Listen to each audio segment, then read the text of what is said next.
Ноутбуктардын ички программасы майыптарга ылайыкташылып иштелип чыккан. Мунун жардамы менен алар жаңы долбоорлордун үстүндө иштеп, презентация жана ошого окшогон башка программаларды жасай алышат. Инком Кыргызстанда адилеттүү жана инклюзивдүү коомдун өнүгүшүн колдоо долбоорунун алкагында алынган 15 ноутбук мүмкүнчүлүгү чектелген аялдар менен кыздарга тапшырылды. Долбоордун алкагында 23 жаштагы Айтурган Алмазбек кызы графикалык дизайнер боюнча окуган. Эми жаңы ноутбук менен иштөөгө ашыгып турган чагы.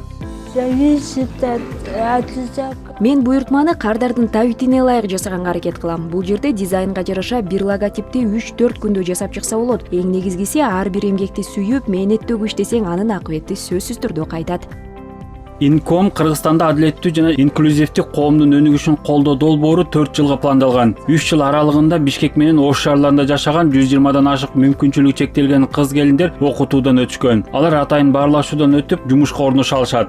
Башында булардын бардыгын ошол бир түрдүү эле кесипке даярдайын деп ойлогонбуз, бирок алардын ар биринин билим деңгээли, анан ошол кесипкө жөндөмдүүлүгү дагы ар кандай деңгээлде болгондугу үчүн алардын өздөрүнүн талаптарына карап ар кандай жерлерге жумушка орноштурулду. Долбоор Европа биримдигинин колдоосу менен ишке ашырылууда, ноутбуктан тышкары гаджеттик программалар кошо берилди. Ошондой эле көрбөгөн, укпаган, сурдо котормо менен сүйлөшкөндөргө ылайыкташкан заманбап жабдуулар дагы тапшырылды.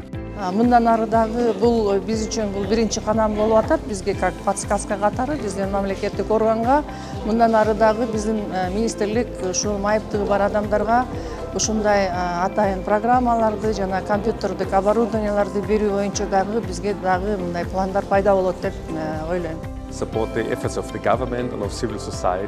Биз үчүн гендер маселеси абдан маанилүү. Биз аялдардын жана кыздардын, анын ичинде мүмкүнчүлүгү чектелгендердин укуктарын коргогон мындай демилгелерди колдоого дайым даярбыз. Мындай долбоорлорго кыргыз коому дагы жардам берип, колдоо көрсөтүшү керек деп ойлойм.